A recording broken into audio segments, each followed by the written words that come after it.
नमस्तेस्तु महामाये श्रीपीठे सुरपूजिते शंखचक्रगदाहस्ते महालक्ष्मी नमोस्तुते। नमस्कार दोस्तों, अपने जीवन में माँ लक्ष्मी की कृपा, माँ लक्ष्मी की अनुकंपा कौन नहीं चाहता है। और अगर 3-4 सालों में एक ऐसी तिथि आए जिसमें कि आप माँ लक्ष्मी के लिए, खासकर उनके लिए माँ माँ की एकादशी की पूजा यानी कि पद्मा एकादशी का शुभ मुहूर्त आ रहा हो, तो आपको तो माँ लक्ष्मी की अनुकंपा प्राप्त करने के लिए विशेष पूजा करनी ही चाहिए। तो इस तरह से हमने अपने घर में माँ अष्टलक्ष्मी की पूजा विधि विधान से की। तो विधि विधान से किस तरह से आप कभी भी दिवाली के दिन अष्टलक्ष्मी की पूजा कर सकते हैं।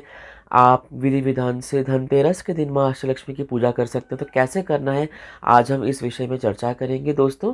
जैसा कि आप देख सकते हैं वीडियो में, हमने सबसे पहले एक पाटे में, क्योंकि एकादशी का दिन था और भगवान विष्णु की ही पूजा होती है, तो माँ लक्ष्मी के साथ भगवान विष्णु को स्थापित करके पीले वस्त्र में हमने उनको स्थापित किया, उनका श्रृंगार किया।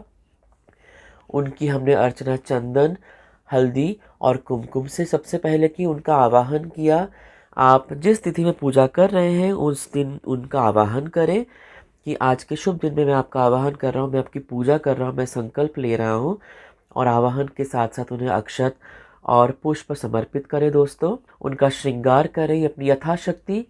और क्योंकि यह पद्मा एकादशी थी, तो पद्म के फूल यानी कि कमल के फूलों को अर्पित करने का तो खास मौका था।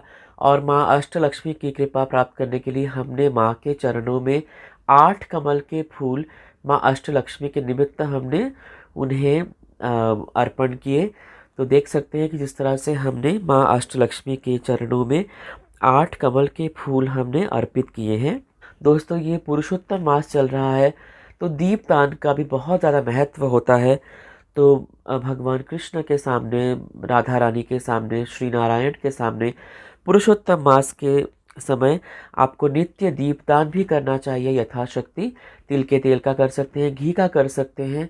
हमने दीपम ऑयल जो कि कमर्शियली अवेलेबल है, उसका हमने दीप प्रज्वलित करके हमने दीप माँ लक्ष्मी के सामने अर्पित किए।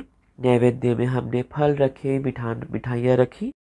तो दोस्तों, अब हम चर्चा करेंगे कि आप पूजा के समय कौन कौन से मंत्रों का पाठ कर सकते हैं।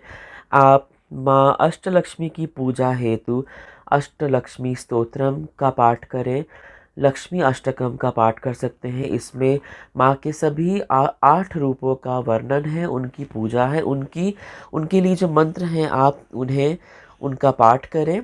और एक माँ आदि लक्ष्मी से लेकर माँ धन लक्ष्मी तक जो 8 रूप हैं माँ के, आप उनका वर्णन करें और उन्हें उसी क्रम में माँ को आप सिंदूर अर्पित करें, पुष्प अर्पित करें, दीपक अर्पित करें।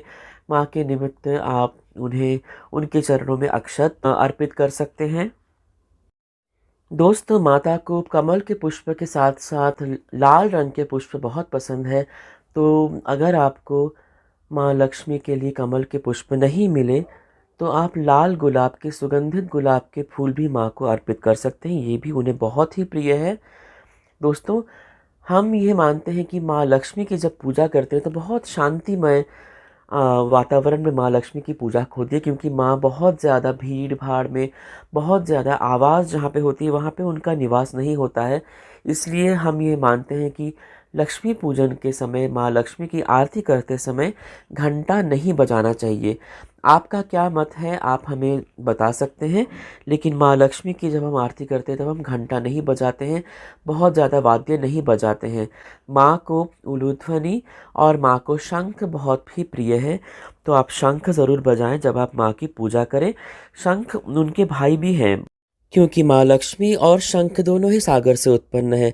तो दोस्तों, कैसा लगा आपको ये वीडियो, ज़रूर बताइएगा मुझे और लाइक कर दीजिएगा प्लीज़। चैनल में नए हैं तो सब्सक्राइब ज़रूर कीजिएगा दोस्तों। जय लक्ष्मी नारायण।